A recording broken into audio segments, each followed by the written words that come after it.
اسلام آباد high court نے نواز شریف کو 24 اکتوبر تک گرفتار کرنے سے روک دیا۔ قائد نون لیگ کی حفاظتی ضمانت منظور، العزیزیہ اور ایون ریفرنس میں نواز شریف کی وارنٹ گرفتاری معطل۔ چیف جسٹس عامر فاروق اور جسٹس میاں گل حسن اورنگزیب نے احکامات جاری کیے۔ پروسیکیوٹر جنرل نیب نے ہمیں ہدایت دی ہے کہ درخواست پر کوئی اعتراض نہیں۔ ڈپٹی پروسیکیوٹر جنرل کا موقف: اس کا مطلب ہے آپ بالکل بھی اعتراض نہیں کر رہے۔ اگر نیب اعتراض کرتا تو پھر ہم درخواست پر دلائل سن کر فیصلہ کرتے۔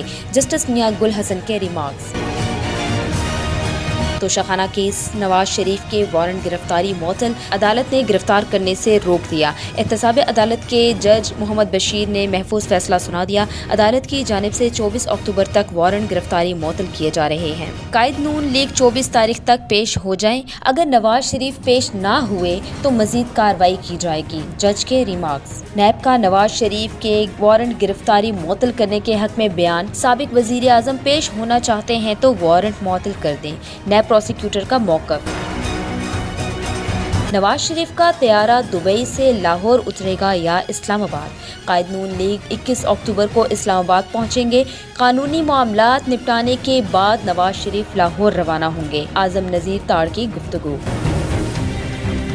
اسرائیل نے درندگی کی تمام حدیں پار کر دی۔ صہیونی قابض فوج کی غزہ کے ایک اور اسپتال پر بم باری۔ فلسطینی ہلال احمر کی عمارت، اسکول اور مسجد کو بھی نشانہ بنایا گیا۔ خواتین اور بچوں سمیت مزید 433 فلسطینی شہید۔ اسپتال میں 8000 بے گھر فلسطینی پناہ لیے ہوئے تھے۔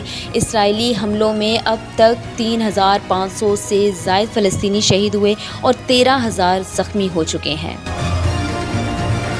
امریکہ کی انسانیت دشمنی غزہ کے لیے انسانی امداد کی قرارداد ویٹو کر دی۔ 15 رکنی سلامتی کونسل میں 12 ووٹ قرارداد کے حق میں پڑے۔ انسانی امداد کی قرارداد برازیل کی جانب سے پیش کی گئی، جس پہ ووٹنگ ہوئی۔ امریکی صدر کا اسرائیل کا مکمل ساتھ دینے کا اعلان۔ دورہ کرنے کا مقصد یہ واضح کرنا ہے کہ آپ اکیلے نہیں، اسرائیل کے لوگوں کو تحفظ فراہم کرنا اولین ترجیح ہے۔ خاموشی سے نہیں بیٹھے رہ سکتے۔ دہشت گردی کے خاتمے تک جنگ جاری رہے گی۔ حماس داعش کا دوسرا نام ہے۔ دیگر ممالک اور گروہ اسرائیل پر حملہ کرنے کا سوچیں بھی مت۔ امریکی صدر جو بائیڈن کی تدبیر۔